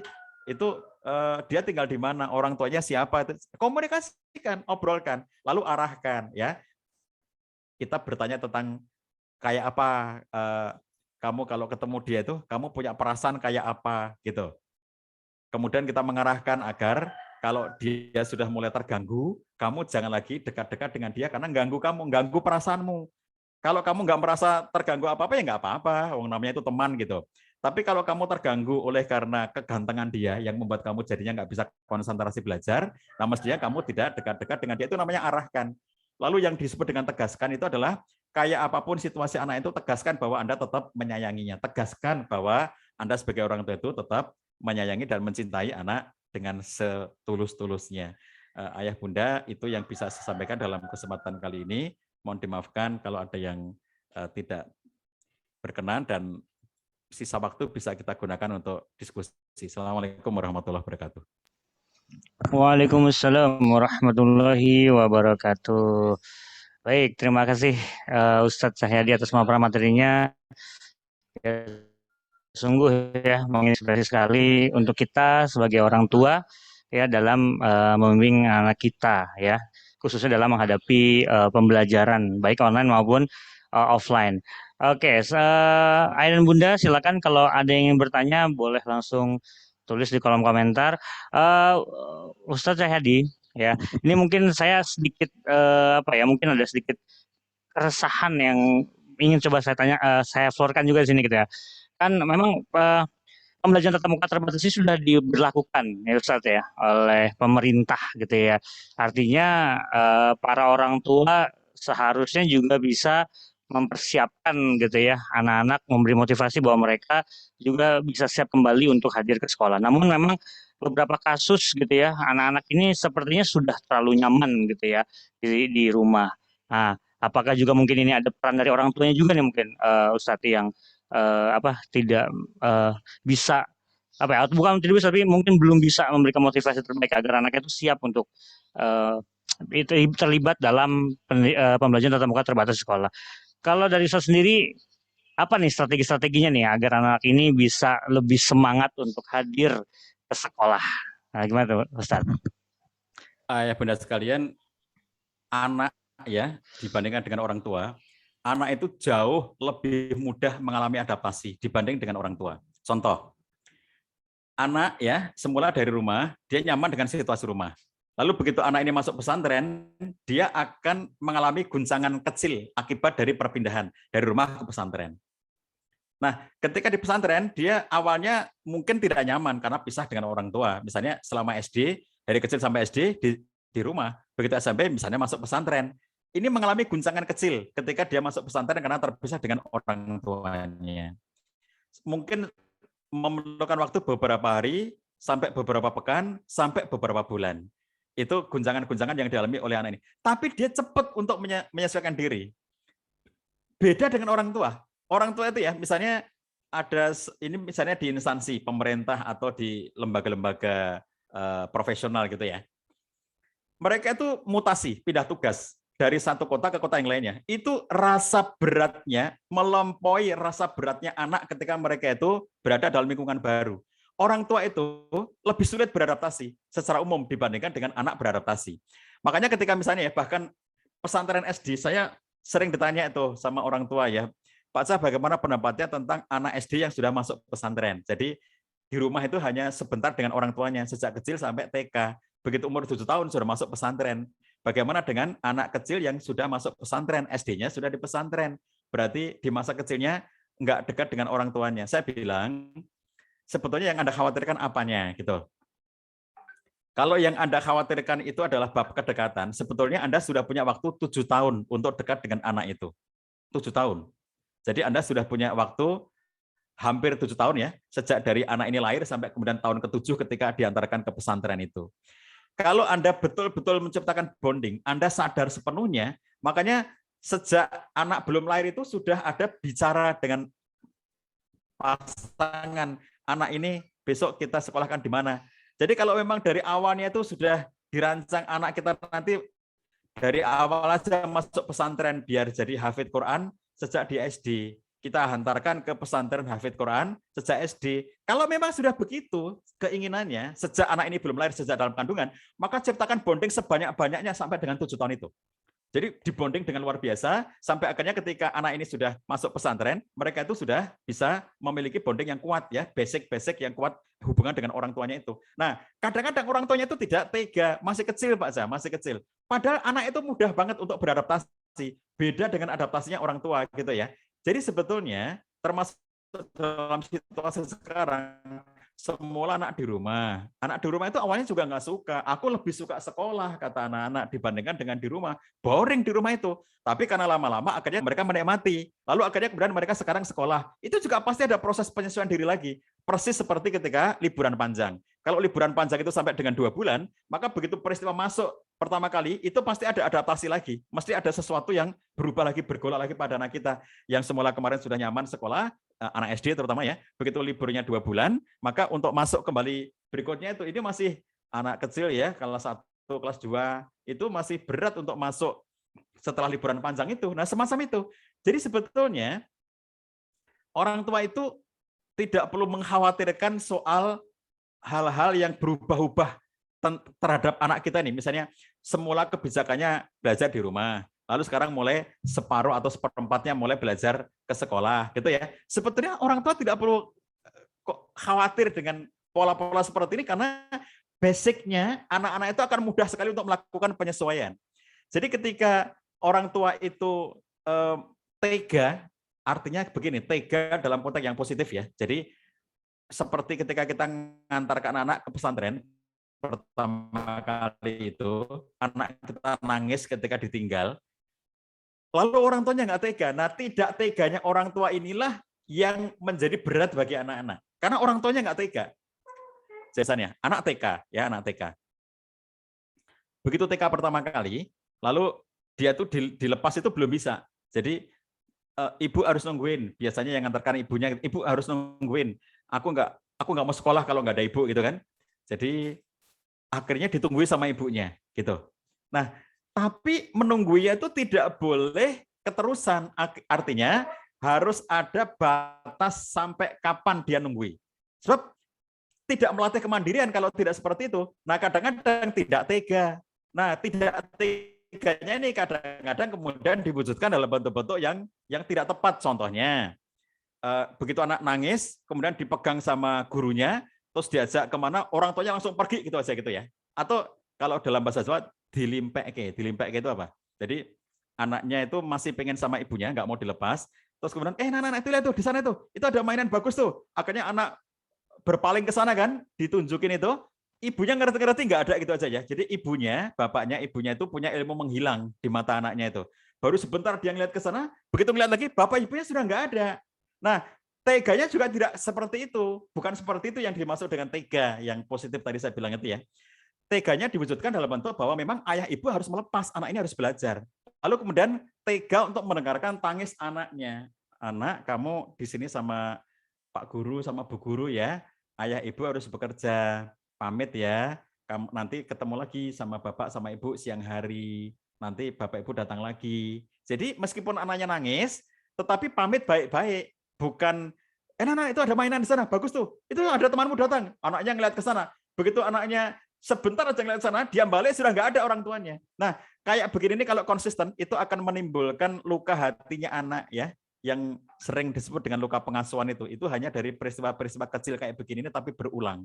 Nah, oleh karena itu jangan jadi makhluk yang mudah menghilang di depan anak-anak seperti itu ya, yang menyebabkan anak menjadi kehilangan sosok orang tuanya dalam waktu yang di saat dia itu lagi pengen, aku butuh perlindungan, aku nggak aman di sini. Ketahuilah wahai orang tuaku, aku makhluk asing di sekolah ini, aku anak baru di sini, aku nggak kenal mereka semuanya, dan kamu orang yang aku kenal gitu. Jadi dia masih butuh perlindungan, ngerti-ngerti yang melindunginya nggak ada, insecure anak itu. Nah, jadi ayah bunda, faktor utamanya adalah pada mentalitas kita sendiri, mental untuk tega bahwa anak kita mungkin dia malas-malasan mau sekolah, ditegain, tega bahwa kamu harus sekolah, karena ini untuk kebaikan masa depan kamu. Bahwa awalnya masih berontak, ya ditegain, tapi dengan cara-cara yang baik tadi, bukan dengan cara-cara penghindaran itu, gitu ya. Nah, di pesantren juga begitu. Semakin orang tua tidak tega, itu nanti akan semakin berat bagi anaknya. Tapi kalau kemudian orang tuanya itu tega, ya mereka itu tega dalam bentuk yang positif tadi itu ya, maka anak juga akan lebih nyaman di situ. Jadi ngelihat orang tuanya tega, berarti ini sudah dipilih sama ayah ibu, berarti ini sekolah ini baik bagi aku, ini akan baik-baik saja karena ayah ibu tega kayak begini gitu ya. Nah, jadi sampai nanti ketika sudah sekian lama itu, anak itu sudah, yang anak SD tadi ya, orang tuanya itu membayangin, ya Allah, kayak apa anakku masih kecil, di pesantren kayak apa hidupnya hari-hari, kayak apa sedihnya pisah dengan orang tua. Padahal anaknya ketawa-ketawa tiap hari gitu. Anaknya happy-happy aja dengan lingkungan barunya itu. Jadi ada teman yang menitipkan anaknya untuk belajar di pesantren tahfidz level S. Kemudian anaknya di pesantren di Jawa Tengah, pesantren tahfidz. Nah, anaknya itu, jadi pesantren itu punya aturan begini, kalau anak dimasukkan di pesantren ini, orang tuanya harus mau teken, tanda tangan yang menyatakan bahwa selama setahun pertama sejak diantarkan itu tidak boleh ditengok oleh orang tuanya, setahun nggak boleh ditengok. Jadi nanti orang tuanya baru boleh menengok itu tahun kedua. Jadi begitu anak ini kelas 2 baru boleh ditengok. Tahun pertama nggak boleh ditengok. Orang tua tanda tangan itu. Nah, akhirnya dengan berat hati orang tuanya tanda tangan karena aturan sekolah. Pikiran orang tuanya itu Masya Allah, setahun nggak ketemu anak, anaknya masih kecil, baru umur 7 tahun gitu ya, masih senang-senangnya dengan orang tua gitu. Kebayang betapa sedihnya anaknya nggak bisa ketemu keluarga, nggak bisa ketemu kakaknya, nggak bisa ketemu ayah ibunya gitu ya, kayak apa sedihnya gitu. Nah, karena setahun gitu ya, maka begitu tahun kedua saatnya boleh menengok, hari pertama boleh menengok, itu perencanaannya sedemikian matang ya. Orang tuanya nih, ayah ibunya sudah merencanakan nanti nginepnya di hotel mana, kemudian nanti kita berangkat jam berapa, lalu kemudian nanti kita akan nengok di pesantren itu jam berapa, lalu kemudian kita akan ajak anak ini keluar keliling-keliling kota di sekitarnya, diajak makan-makan, diajak senang-senang gitu ya, karena sudah selama setahun itu kayak terpenjara di dalam pesantren gitu. Orang tuanya itu sudah bayangin nanti kayak apa sikapnya anaknya itu, betapa rindunya ketemu ayah ibu ketika setahun nggak ketemu gitu ya. Jadi sudah kebayang kehebohan, bahkan sejak sebelum berangkat itu ya, segala persiapan sudah sedemikian detailnya. Sampai hari H tiba. Mereka berangkat sekeluarga, ayah, ibu, anak-anak, kakak-kakak ikut semuanya, kemudian menginap duluan semalam karena besoknya hari Minggu baru boleh menengok hari Minggunya. Malam Minggu sudah nginep di hotel di dekat pesantrennya itu. Lalu kemudian hari Minggu pagi, saatnya ketemu itu ya.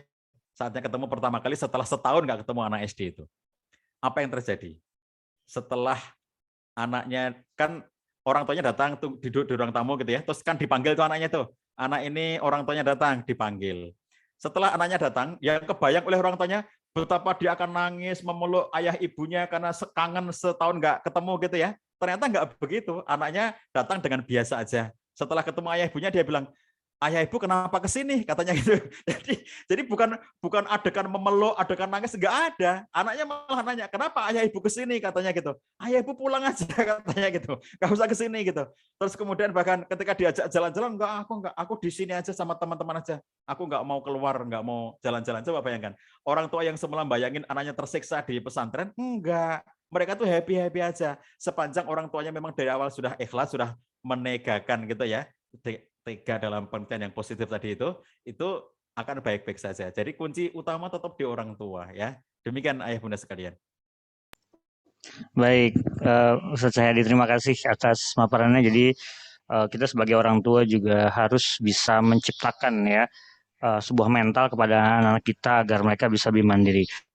Ustadz, ini ada pertanyaan dari Bunda ya, ini Bunda Narayanda Akilah Herus Safari, saya bacakan saja ya.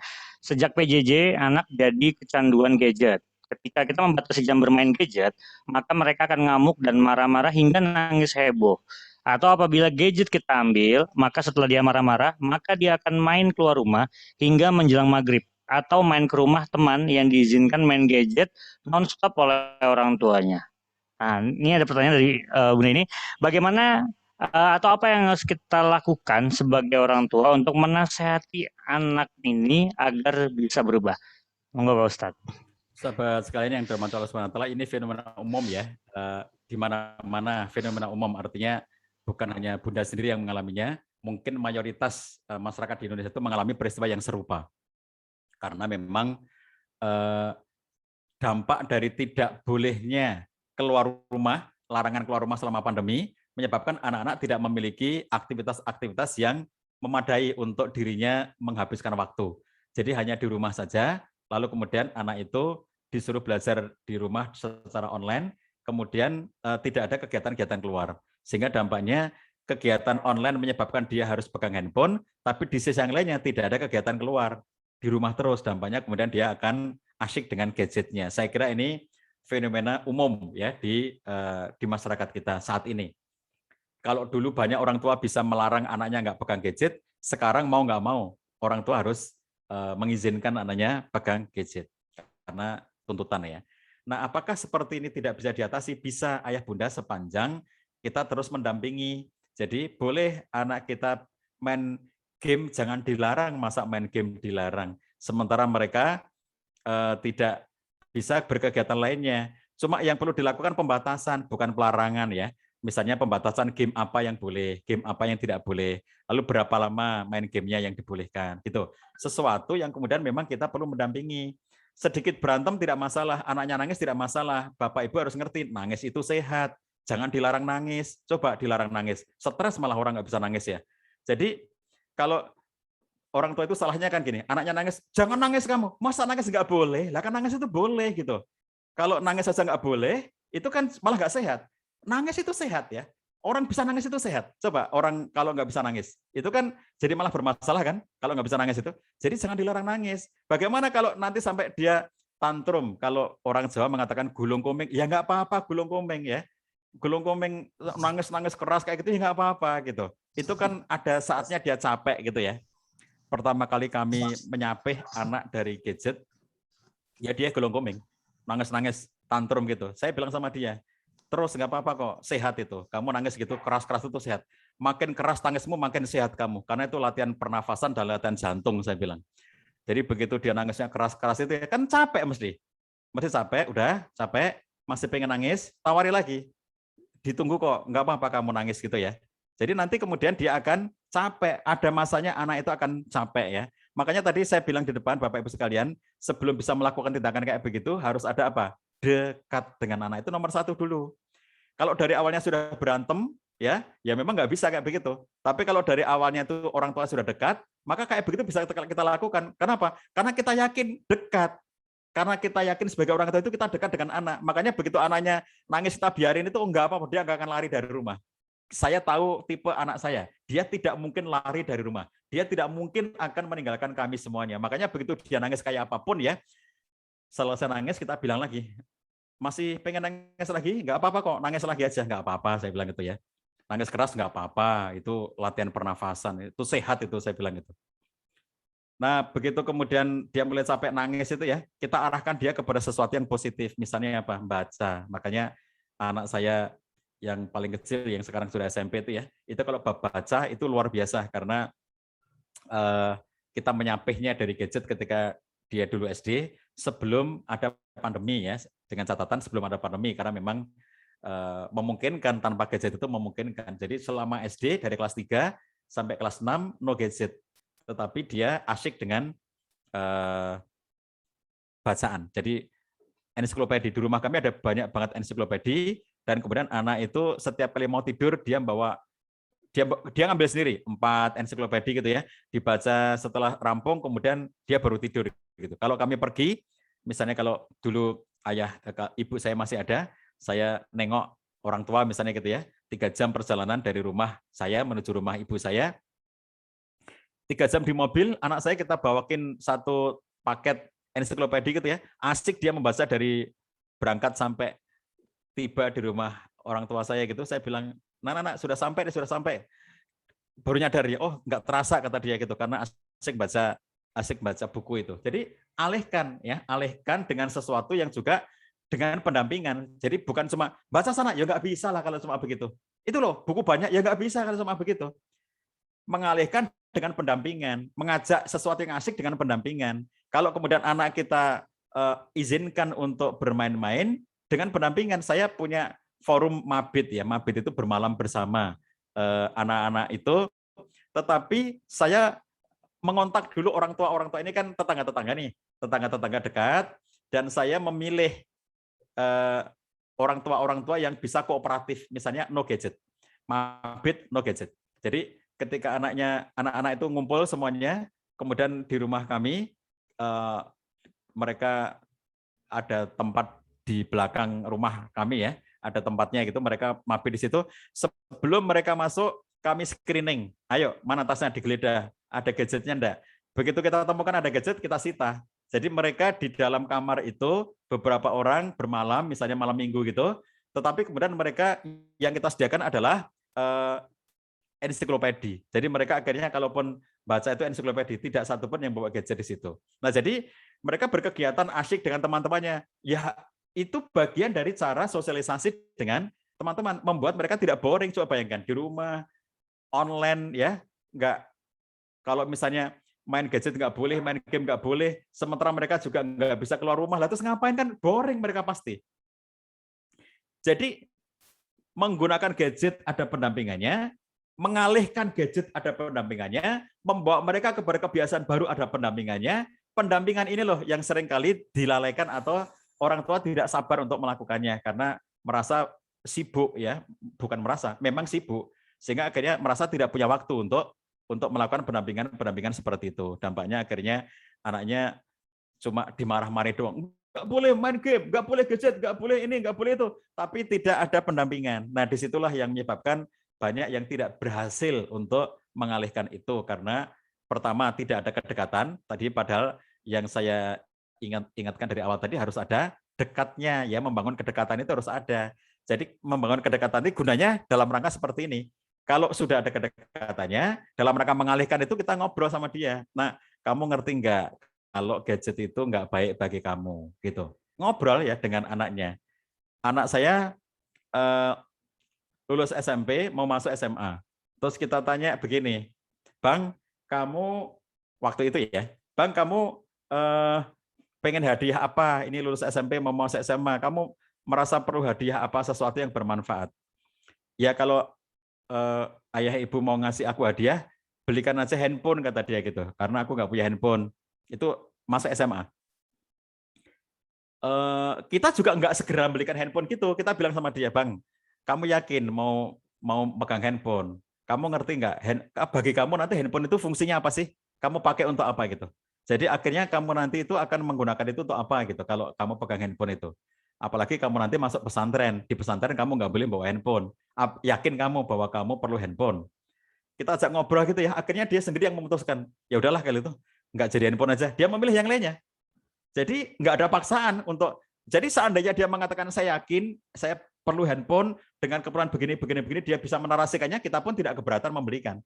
Tapi setelah kita diskusikan, dia mengatakan, ya kayaknya memang betul begitu, kata dia. Aku kalau pegang handphone nanti mesti paling banyak juga untuk game, kata dia. Jadi kalau begitu mending yang lain aja. Akhirnya dia memilih sendiri bentuk yang lainnya, bukan gadget. Ini contoh ya bahwa kita bisa mendiskusikan kok ya. Dalam konteks-konteks seperti itu kita bisa mendialogkan, kita bisa mendiskusikan dengan anak kita mana yang paling baik bagi dirinya. Syaratnya di awal tadi harus ada kedekatan, oke? Kalau dari awalnya sudah berantem ya memang susah ya. Kalau dari awalnya sudah berantem itu harus diakurkan dulu. Kalau belum dekat atau sudah ada faktor berantemnya, itu harus diakurkan dulu, harus didamaikan dulu. Kalau sudah damai, kalau sudah dekat baru kemudian diajak dialog seperti pengalian tadi itu. Demikian, mangga kalau masih ada yang lain. Baik, terima kasih Ustaz Cahyadi. Jadi intinya dekat ya Ustaz ya.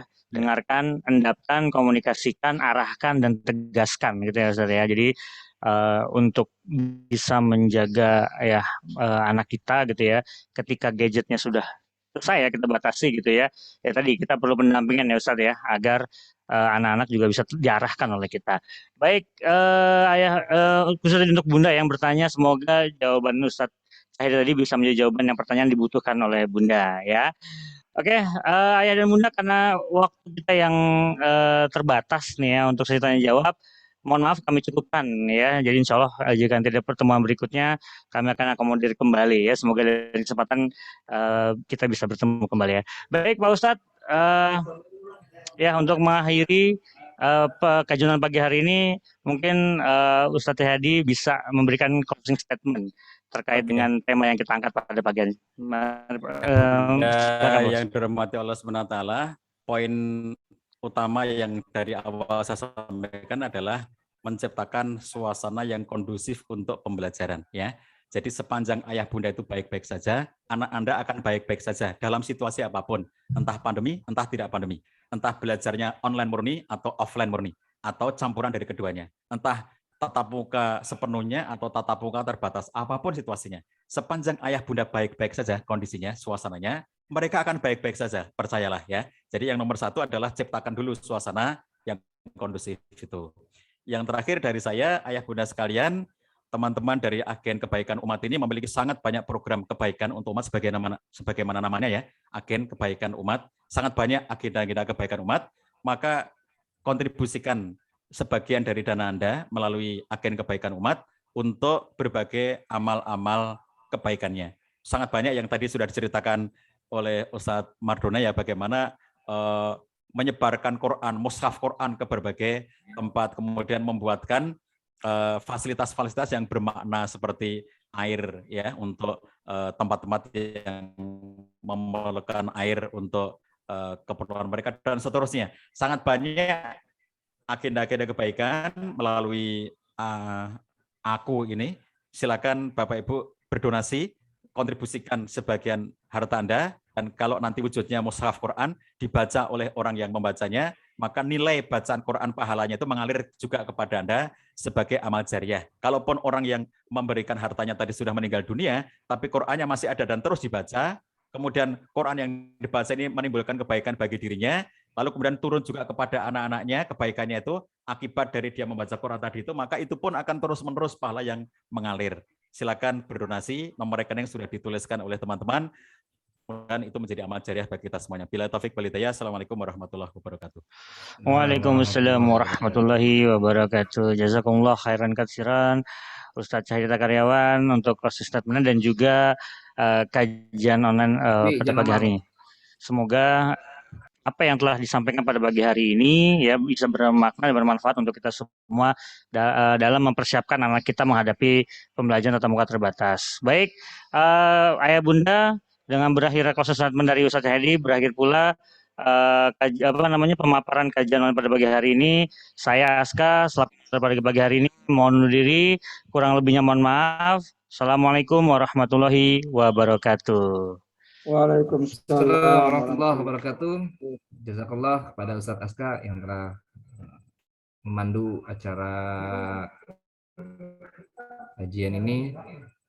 Pada sahabat aku, ayah bunda sekalian, perlu diinformasikan sekali lagi bahwa Agen Kebaikan Umat ini memiliki program-program unggulan, di mana ada gerakan sedekah mus'af, ada gerakan sedekah ikro, ada juga gerakan sedekah wakaf sumur. Nah, aku mengajak untuk ayah bunda sekalian, sahabat aku bergabung ya bersama aku. Silakan donasikan harta para ayah bunda sekalian dengan donasi yang terbaik ya. Mudah-mudahan donasi yang para ayah bunda berikan menjadikan amal jariah buat ayah bunda sekalian. Kita sudah mengirim atau mendistribusikan Al-Quran lebih dari 35.000 di 33 provinsi di Indonesia. Nah, tinggal satu provinsi lagi, maka di tahun ini insya Allah genap menjadi 34 provinsi. Begitu juga dengan program-program yang lainnya, ada program gerakan sedekah wakaf sumur. Nah, kita juga sudah melakukannya di berbagai wilayah di Indonesia. Mudah-mudahan apa yang telah didonasikan oleh para donatur, sahabat aku sekalian, sekali lagi menjadi ladang pahala amal jariah untuk ayah bunda sekalian. Demikianlah acara kajian online pada kesempatan pagi hari ini. Kita akan bertemu lagi di kajian-kajian online berikutnya. Jadi nantikan dan terus kunjungi web kita di aku.or.id atau kunjungi Facebook dan IG kita di aku Agen Kebaikan Umat. Mudah-mudahan kita ketemu lagi di lain kesempatan. Mari kita akhiri kajian online pada pagi hari ini dengan mengucapkan hamdalah. Alhamdulillahirabbil alamin serta doa kafaratul majlis. Subhanakallahumma wa bihamdika asyhadu an la ilaha illa anta astaghfiruka wa atubu ilaik. Saya selaku MC kurang lebih mohon maaf. Billahi taufiq wal hidayah. Wassalamualaikum warahmatullahi wabarakatuh. Waalaikumsalam warahmatullahi wabarakatuh. Terima kasih Ayah dan Bunda. Ucaplah alhamdulillah, syukur kita kepada Allah.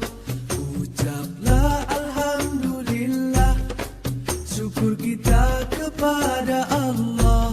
Selawat ke atas Nabi Muhammad ya Rasulullah.